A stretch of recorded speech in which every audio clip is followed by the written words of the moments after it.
ഞായറാഴ്ച പരിശുദ്ധ എവൻഗേലിയോൻ ഭാഗം വിശുദ്ധ മത്തായിയുടെ സുവിശേഷം 5-ാം അധ്യായം അതിൻ്റെ 21 മുതൽ 26 വരെയുള്ള വേദഭാഗങ്ങളാണ്. സുഹൃത ഭാഷണം എന്ന് വിളിക്കാവുന്ന ഗിരിപ്രഭാഷണത്തിലെ കൊലപാതക തുല്യമായ ചില മുറിവുകളെ ഏറ്റുവാങ്ങുമ്പോൾ അതിൻ്റെ സമീപനങ്ങളൊക്കെ എങ്ങനെ ആയിരിക്കണം, അതിനോട് ഏത് രീതിയിലായിരിക്കണം നാം പ്രതികരിക്കേണ്ടത് എന്നുള്ള ചില ഓർമ്മപ്പെടുത്തലുകളാണ് ഈ വേദഭാഗം നമുക്ക് നൽകുന്നത്. നാവ് കൊണ്ടും മനസ്സുകൊണ്ടും നാം ചെയ്യുന്ന ചില മുറിവുകൾ അതിനെ ശ്രദ്ധയോടെ ഗൗരവമായിട്ട് കാണണം എന്നുള്ള ചിന്തകളാണ് ഈ വരികളിലൂടെ നമുക്ക് മനസ്സിലാവുന്നത്. 2 ചിന്തകളെ പങ്കുവെക്കാം.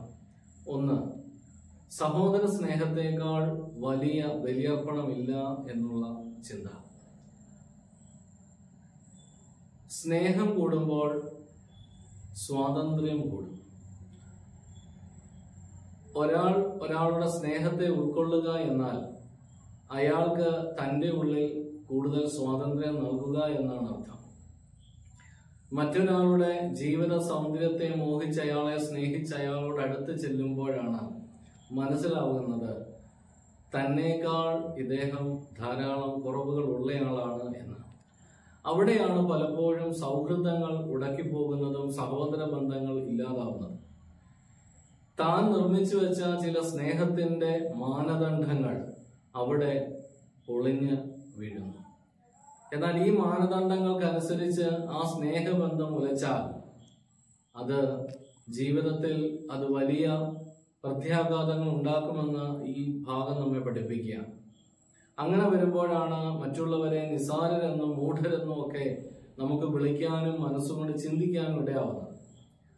നാം ഒരാളെ സ്നേഹിക്കുകയോ മറ്റൊരാൾ നമ്മളെ സ്നേഹിക്കുകയോ ചെയ്യുമ്പോൾ അവിടെ നാം നമ്മുടെ സ്പേസിൽ പുലർത്തുന്ന മറ്റൊരാൾക്ക് കൊടുക്കാവുന്ന സ്വാതന്ത്ര്യം കൊടുക്കുമ്പോൾ, അല്ലെങ്കിൽ നാം ഒരാളുടെ ജീവിതത്തിൽ എടുക്കുന്ന സ്വാതന്ത്ര്യം നാം എടുക്കുമ്പോൾ ഒരിക്കലും മറ്റൊരാളുടെ ജീവിതത്തെ, അയാളുടെ കുറവുകളുണ്ടെങ്കിൽ അത് നിസ്സാരമായി കാണാതെ, നിസ്സാരരെന്നെണ്ണാതെ അവരെ തൻ്റെ സ്നേഹത്തിൽ നിലനിർത്തുക എന്നുള്ളതായിരിക്കണം ഒന്നാമതായിട്ട് നാം ചിന്തിക്കേണ്ടത്.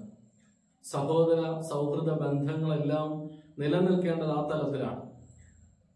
എല്ലാ മനുഷ്യരിലും ധാരാളം കഴിവുകളുണ്ടെന്നും എന്നാൽ നമ്മുടെ ജീവിതത്തിന്റെ ഉള്ളിലേക്ക് പ്രവേശിക്കുമ്പോഴാണ് ഓരോരുത്തരുടെയും ബലഹീനതകൾ മനസ്സിലാവുന്നതും ആ ബലഹീനതകൾ മനസ്സിലാവുമ്പോൾ ആരെയും നിസ്സാരരെന്നും ആരെയും മൂഢരെന്നും വിളിച്ച് തള്ളിക്കളയരുത് എന്നും ക്രിസ്തു വേദഭാഗത്തിലൂടെ നമ്മെ പഠിപ്പിക്കുകയാണ്.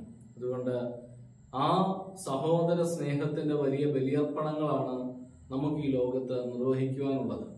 അതിനേക്കാൾ അപ്പുറമായിട്ടുള്ള ഒരു ബലിയർപ്പണവും ഈ ലോകത്ത് ആരും സ്ഥാപിച്ചിട്ടില്ല. ക്രിസ്തു പോലും നൽകിയ കാൽവറിയിലെ വലിയ ബലി, അത് ക്രിസ്തു തന്നെ പറയുന്നുണ്ട്, മനുഷ്യൻ പുത്രൻ അനേകർക്ക് വേണ്ടി, മറ്റുള്ളവർക്ക് വേണ്ടി ബലിയായി തീരുകയാണ്. തനിക്ക് വേണ്ടി അല്ല താൻ ബലിയാകുന്നത്, എല്ലാവരുടെയും സ്നേഹം നിലനിൽക്കുവാൻ തക്കവണ്ണം ആ ബലിയായി തീരുന്ന സഹോദര സ്നേഹത്തെ ഊട്ടിയുറപ്പിക്കാൻ നമുക്ക് സാധിക്കണം. ആരും നിസ്സാരരല്ല, എല്ലാവരും ദൈവസ്നേഹത്തിന്റെ അംശികളാണ്. രണ്ടാമതായിട്ട്, ഇണക്കങ്ങൾ കൊണ്ട് പിണക്കങ്ങളെ ഇല്ലാതാക്കുക എന്നുള്ള ചിന്ത. ഇണക്കങ്ങൾ കൊണ്ട് പിണക്കങ്ങളെ ഇല്ലാതാക്കുക. വീണ്ടും ക്രിസ്തു പറയുകയാണ്, സഹോദരനോട് എന്തെങ്കിലും ഉണ്ട് എന്ന് തനിക്ക് തോന്നിയാൽ മാത്രമല്ല, അയാൾക്ക് നമ്മളോട് തോന്നുന്നു എന്നുള്ള ഒരു വിചാരം ഉണ്ടെങ്കിൽ ആദ്യം ഓടിച്ചെന്ന് അവനോട് നിരപ്പാതിനു ശേഷം വന്ന് നിന്റെ വഴിപാട് കഴിക്കുക എന്നുള്ളത്. എന്നാൽ അത് ചെയ്തില്ലെങ്കിൽ നീ പല ജീവിതത്തിൻ്റെതായ മുമ്പോട്ട് പോകുമ്പോൾ പല ന്യായവിധിയുടെ പല വിധി തീർപ്പിനും നീ ഉത്തരം നൽകേണ്ട വരും എന്നുള്ള ഒരു മുന്നറിയിപ്പും കൂടെ ക്രിസ്തു ഇതുവഴി നൽകുകയാണ്. അതുകൊണ്ട് നാം തീർക്കേണ്ട കടങ്ങൾ, നാം തീർക്കേണ്ട കടമകൾ, അതെല്ലാം നമ്മുടെ ചുറ്റുപാടുകളോടും സഹോദരങ്ങളോടും കൃത്യമായി ചെയ്തു പോയാൽ മാത്രമേ ന്യായവിധിയുടെ മുമ്പിൽ നമുക്ക് നീതിയോടെ നിൽക്കാൻ പറ്റൂ. അതുകൊണ്ട് എവിടെയെങ്കിലും പിണക്കങ്ങൾ ഉണ്ടെങ്കിൽ അത് ഇന്നിന്റെ പിണക്കങ്ങളായി. എവിടെയെങ്കിലും കോപമുണ്ടായിട്ടുണ്ടെങ്കിൽ അത് ഇന്നത്തെ കോപമായി. എവിടെയെങ്കിലും ജീവിതത്തിന്റെ മറ്റെന്തെങ്കിലും ദുരനുഭവങ്ങൾ ഉണ്ടായിട്ടുണ്ടെങ്കിൽ അത് ഇന്നിന്റെ ആയി കണ്ടുകൊണ്ട് നാളത്തേക്ക് അത് വെച്ചേക്കരുത്, അത് ഇന്ന് തന്നെ തീർത്ത് സ്നേഹമായി ഇണക്കമായി ചേർന്ന് പോകുക എന്നുള്ളതാണ് രണ്ടാമതായിട്ട് ഈ വേദഭാഗം നൽകുന്ന ചിന്ത. മനുഷ്യൻ ഈ ലോകത്ത് സൃഷ്ടിക്കപ്പെട്ടതും ജീവിക്കുന്നതെല്ലാം ദൈവസ്നേഹത്തിന്റെ അവാച്യമായ അനുഭൂതിയിലാണ്. ആ അനുഭൂതിയിൽ നിലനിന്നുകൊണ്ട് കൂടുതൽ നന്മയുള്ളവരായി ലോകത്ത് ജീവിക്കുക എന്നുള്ളതാണ് ക്രിസ്തുവിന്റെ ഗിരിപ്രഭാഷണങ്ങൾ നമുക്ക് നൽകുന്നത്.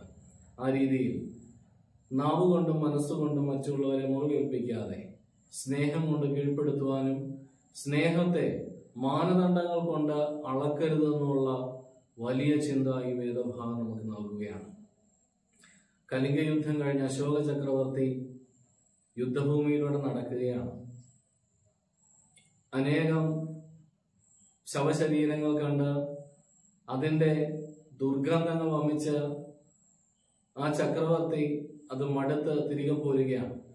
തിരികെ പോരുമ്പോഴാണ് ഉടലില്ലാത്തൊരു ശരീരവുമായി ഒരമ്മ ആ രാജാവിന്റെ അടുത്തേക്ക് ഓടി വരുന്നത്. രാജാവിനോട് പറയുകയാണ്, പ്രഭോ, ഇതെന്റെ മകനാണ്, അവന് ജീവൻ തരുമെന്ന്.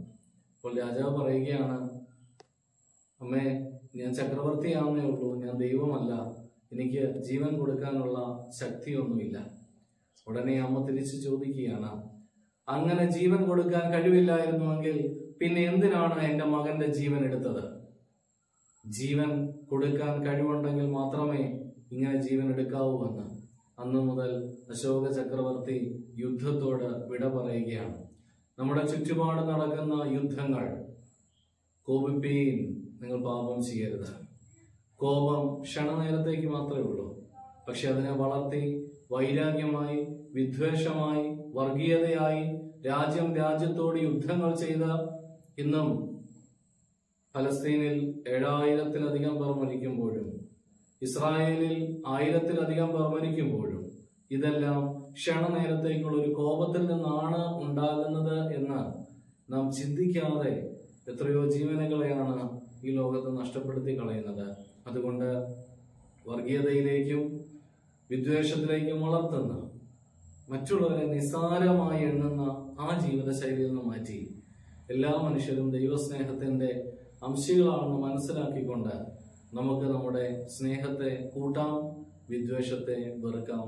ദൈവം അനുഗ്രഹിക്കട്ടെ.